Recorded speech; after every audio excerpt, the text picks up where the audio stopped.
పరిశుద్ధ నామము, శక్తి కలిగిన నామము, బలమైన నామము గల యేసుక్రీస్తు నామమున అందరికీ వందనాలు. దేవునికి స్తోత్రములు.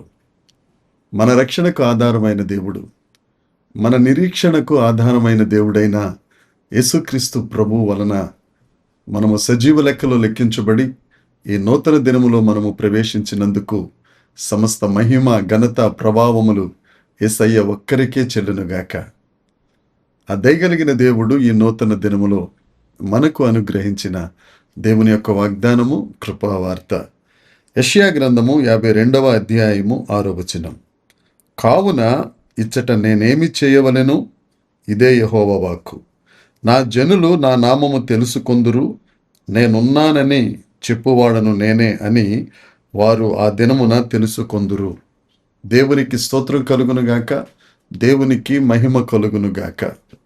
నా జనులకు నేనేమి చేయుదును అని దేవుడు మాట్లాడుతున్నాడు. ఆయన జనులైన మన కొరకు ఏదైనా చేయడానికి సిద్ధంగా ఉన్న దేవుడు. ఎందుకంటే ఆయనకు అసాధ్యమైనది ఏమీ లేదు. ఆయన సర్వ శరీరులకు దేవుడైన. ఈ వాగ్దానమునకు పైనున్న వచనాలు మనం చూస్తే, ఇజ్రాయేలీలు తాత్కాలిక నివాసమైన ఐగుప్తులో నివసించినప్పుడు, వారు బానిసలుగా ఆ ప్రదేశంలో ఉన్నప్పుడు వారిని బాధించేవారు ఇజ్రాయేలీలను చూసి గర్జిస్తున్నప్పుడు దేవుడు పలికిన మాట, నా ప్రజలకు నేనేమి చేయవలెను అని తెలియచేస్తూ, నా జనులు నన్ను గూర్చి తెలుసుకుంటారు. మన మీదకి ఎవరైనా శత్రువులు పరిగెట్టుకుని వస్తున్నప్పుడు, వారు గర్జిస్తూ మన మీద పడుతున్నప్పుడు, ఏదైనా సమస్య మనలను తరుముతున్నప్పుడు, ఇంట్లోనే కానీ బయటే కానీ ఏ ప్రాంతంలోనైనా శత్రువులు నీ మీద పడుతున్నప్పుడు దేవుడు నీతో మాట్లాడుతున్నమాట, నేను నీ కొరకు ఏమి చేయగలను? నీవు నా నామము తెలుసుకునే విధంగా నేను నీకు మేలు చేస్తానని ఈ దినాన్న దేవుడు నీతో మాట్లాడుతున్నాడు. ఇజ్రాయేలీలకు దేవుని నామం తెలియదా అండి? అయితే వారికి దేవుని నామము తెలుసు, కానీ ఆ నామములో ఉన్న ఆ గొప్పతనం, ఆ శక్తి వారికి అనుభవపూర్వకంగా తెలియదు. ఆ నామములో ఉన్న ప్రభావం, ఆ నామములో ఉన్న మహిమ వారికి తెలియక దేవుని నామమును గణపరచలేకపోయారు, దేవుణ్ణి ఆశ్రయించలేకపోయారు. అయితే ఇప్పుడు మన పరిస్థితి ఏంటి?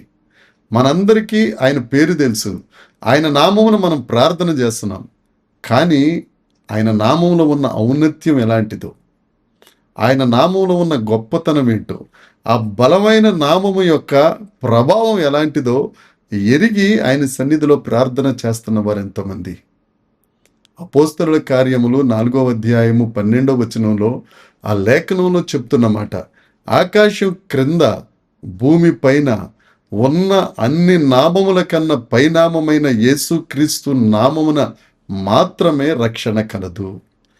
ఆయన నామము రక్షించే నామం, ఆయన నామము శక్తి కలిగిన నామం, ఆయన నామం దురాత్మలను పారద్రోలే నామం, ఆయన నామము స్వస్థపరిచే నామం. దేవునికి స్తోత్రం కలుగునుగాక.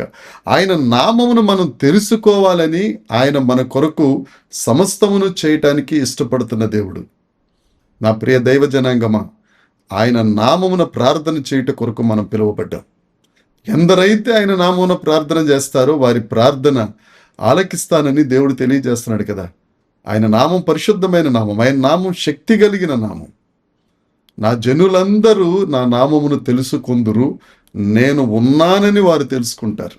మన దేవుడు ఉన్న దేవుడు, ఆయన మన మధ్యన ఉన్న దేవుడు, ఆయన మన మాటలు ఆలకిస్తున్న దేవుడు, ఆయన మనల్ని చూస్తున్న దేవుడు, నీ హృదయాన్ని పరిశీలిస్తున్న దేవుడు, నిన్ను దృష్టిస్తున్న దేవుడు, నీ యందు దృష్టి నిలిపినవాడు ఆయన. ఎవరైతే నాకెవరు లేరండి, నాకే తోడు లేదండి, ఒంటరిగా అయిపోయానని, నా పరిస్థితి ఏంటో అర్థం కాలేదని అనుకుంటున్నావా? దేవుడి దినాన నీతోనే మాట్లాడుతున్నాడు. నేను ఉన్నవాడు, నేను నీకు తోడుగా ఉన్నాను. నా పేరు ఇమ్మానుయేల్. ఆయన సదాకాలము మనకు తోడుగా ఉండే దేవుడు. ఆయన ఉన్నారు. ఎవరైనా శత్రువులు నీ మీదకి వస్తూ ఉంటే ఆయన కలుగ చేసుకొని ఆయనకున్న నామమును బట్టి వారిని జయించి నీకు విడుదలిచ్చే దేవుడు.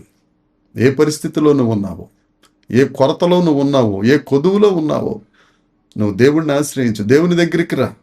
నీకేం చెయ్యాలి అని ఆయన అడుగుతున్నప్పుడు నీకేం కావాలో అడగటానికి నీకెందుకు బాధ? అన్నీ ఇచ్చే సర్వ సంపదల గని అయిన దేవుడు నీ ముందు నిలవబడి నిన్ను అడుగుతా ఉంటే నువ్వు పక్క చూపులు చూస్తున్నావంటే మన స్థితి ఎలాంటిదో ఒకసారి అర్థం చేసుకుందాం. సహోదరి సహోదరుడా, ఆయన దగ్గరికి వద్దాం, ఆయన నామాన్ని తెలుసుకుందాం. ఆయన ఉన్నవాడైన దేవుడు, నీకు విడుదలిచ్చే దేవుడు, నిన్ను ఆశీర్వదించే దేవుడు. ఆ ఆశీర్వాదముల ధననిధి దగ్గర సాష్టాంగ పడదాం, ప్రాధేయపడదాం, ఆశీర్వదించబడదాం. ఈ వాగ్దానాన్ని దినమంతా స్వతంత్రించుకుందాం. ఈ వాగ్దానాన్ని మాట్లాడదాం, అనేకులకు తెలియచేద్దాం. దేవుడు తప్పక నిన్ను దీవించునుగాక. ప్రార్థన చేద్దాం. పరలోకమందున్న మా గొప్ప తండ్రి, మా ప్రభువా, మా రక్షకుడా, నీ నామము గొప్ప నామం, నీ నామం శక్తి కలిగిన నామం. నీతిమంతులు అంతులోనికి ప్రవేశించి సురక్షితంగా ఉంటారని లేఖనం చెప్తుంది తండ్రి. నిన్ను నమ్ముకుని నీతి కలిగిన వారముగా నీ బలమైన నామములో సురక్షితముగా ఉండగలుగుటకు మీరు సహాయం చేయండి. ఎవరూ లేరనుకుని బాధపడుతున్న వీరందరికీ నువ్వు ఉన్నావని ధైర్యం ఇచ్చి వారిని ఆశీర్వదించి మీరు మహిమ పొందుమని మా ప్రభువును మా రక్షకుడి యేసుక్రీస్తు నామమున ప్రార్థించి అడిగి వేడుకొనుచున్నాము తండ్రి. ఆమెన్. దేవుని కృప మనందరికీ తోడై ఉండునుగాక. Amen, amen, amen.